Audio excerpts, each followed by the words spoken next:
Hello and welcome to another YouTube video. Today I'm going to talk about setting up my new outdoor ruggable that I recently purchased online. Now I ordered the Carmela Suzani natural rug. It's a 9x12 with the standard rug pad. I'll go ahead and link it in the description.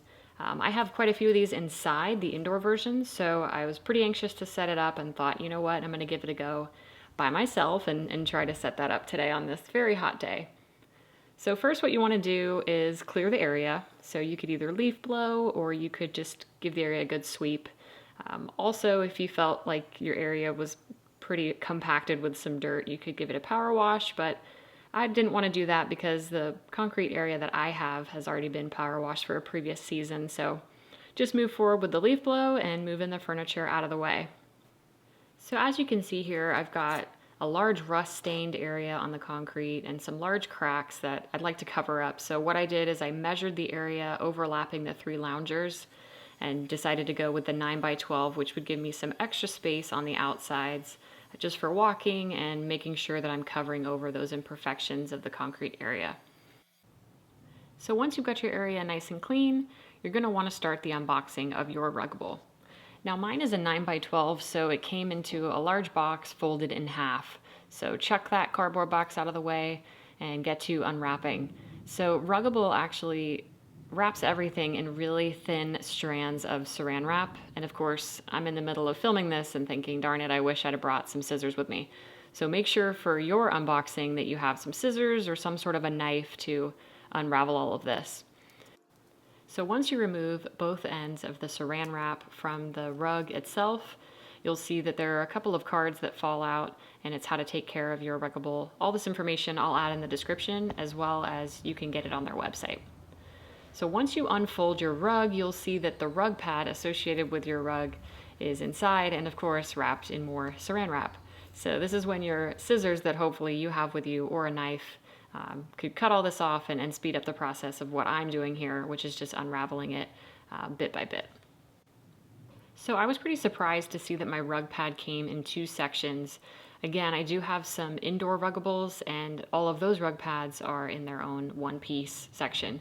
So not so bad. I think for it being an outdoor rug, it kind of makes it pretty convenient that they are 2 separate pieces. So if you had something happen where you needed to clean up half the rug, you could just pull the rug back and pull out the rug pad from underneath and just give it a spot clean. They say that these are just sort of a soap and water rinse, and then you can just go ahead and add it back underneath. So since my rug pad is in 2 sections, you're going to want to lay them horizontally across your rug. Now when you lay them down, you want to make sure that the grippy side is facing down. So there's a carpeted side, and that's the side that you want to be up, that the ruggable will attach to. And then that rubberized grip side, which is non-slip, needs to be touching the concrete or whatever your outdoor area is. So this part started to get pretty tricky for me because with it being in 2 sections, I had to notice here that for each section, there's 2 corner areas that are Velcro. And you want those 2 corner areas to be on the outside of your ruggable. So that way, if you were standing on the ruggable, all 4 corners would be attached to the rug pad Velcro section. So I had to turn my piece around to see that the top section of the rug has outer corners that have Velcro squares, and then my bottom section as well. So once you have your 2 sections of the rug pad lined up perfectly, and this is exactly where you want your rug to go, you're going to want to grab that big rug and bring it on top of the rug pad.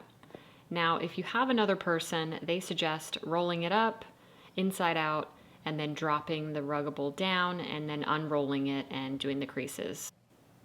But today, as I said, I'm by myself and anxious to get this all set up, so here's how I did it. I went ahead and unrolled the rug on top of the rug pad and stretched it out as best as I could. And then I decided to start rolling up from the bottom. Now, don't worry about being perfect here. It's just about getting the rug as far up as you can, and then you'll be able to work out the wrinkles from the top down.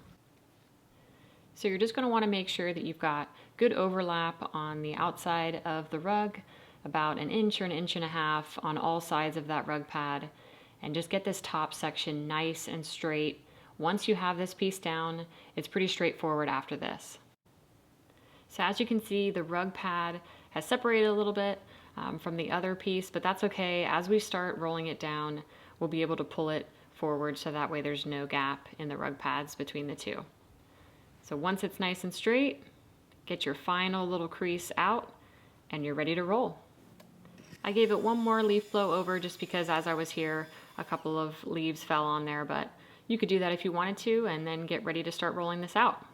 So what I did is every couple of sections, I would either walk across or just use your hands to press out each section. So you just want to continue that all the way down and just rolling it and then pressing all the wrinkles and creases out. So that way you have a nice seal.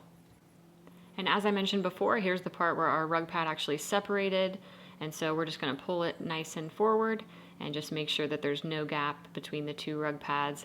And as you roll over, you'll see that the Ruggable attaches to the pad itself, and so it's almost like you're gluing it down by getting that nice connection between the two. So as I said, just pretty straightforward here. You're just going to want to keep pressing out all the wrinkles and rolling the rug as you go until you are complete attaching your Ruggable to the rug pad. So there you have it. There's the Ruggable all set up. It looks really, really good. I love it so much. It's even better in person. Ruggable does a great job of actually showing some pretty nice photos online of what it actually looks like, and I wanted to go with something very natural, and that way, in regards to the seasons changing, I can just change out my pillows or throws that I have outside. So once you're done, you've attached your Ruggable to the rug pads, go ahead and just bring all your furniture back on top, and you'll be able to see now how I measured with that overlap of it being a 9x12 section. It fits so perfectly with the loungers that I have set up. So we opted for this Outdoor Ruggable because, as you can see the mulch beds nearby, our dog likes to swim and then go and roll around in the mulch beds and get it all over the rug. So these Ruggables are easy to wash. You could throw them in the actual washing machine, or what I plan to do is just hose them off with some soap and water because they're just so thin and it's very easy to do. So I'll show you now, as you can see close up, really thin, and there's that rug pad. Not a lot of height to that. If you wanted to get the thicker one, you could. But since this one's outside, I wasn't too bothered with having a bunch of squishy thickness. You know, you can always change your mind and just order the thicker rug pad from ruggable.com if you wanted to. So here it is. It looks amazing. I think I'll end up getting another one for the other side by the Adirondack chairs as well, because the concrete can get pretty hot in the summer. So really excited. Thank you for watching, and please comment if you have any questions. I'm happy to share any links or details from today's video. Thanks again for watching, and I hope you have a great day.